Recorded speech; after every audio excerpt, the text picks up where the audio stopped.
Isang buwan bago ang pasukan, halos 300 universities at colleges na raw ang nabigyan ng provisional approval para sa tuition hike. Nasa 35 hanggang 36 pesos per unit daw ang average na hinihinging dagdag sa matrikula. May report si Jay Sabale. Marami na ang nakapag-enroll isang buwan bago ang pasukan.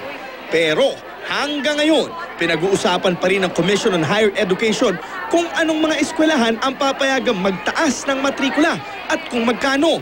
Nagsimula ang consultation process Pebrero at ngayon lang sila naglalabas ng ganyan listahan. Tapos magsisinungaling pa sila sa mga tao na sasabihin nila kunwari meron silang prosesong sinusunod.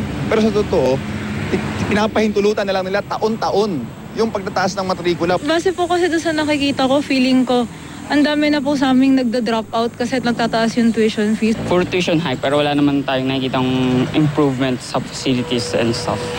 Nasa 500 kolehiyo at universidad ang humirit ng tuition increase ngayong pasukan.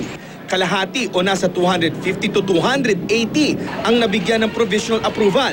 Ibig sabihin, pwede pa raw itong bawiin ng CHED. Merong ilang mga, nakita kaming ilang mga paralan na medyo masyado mataas yung mga increase na hinihingi at beyond doon sa education deflator rate kumbaga per region. So pinag-aaral namin yan para ma-fine tune.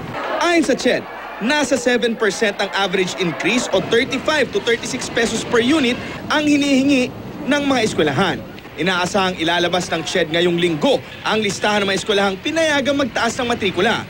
Sa guidelines ng CHED, para maaprubahan ang tuition hike petition, 70% ng tuition hike ay dapat mapunta sa pasilidad ng eskwelahan, 20% sa sweldo ng mga empleyado at 10% sa mismong eskwelahan.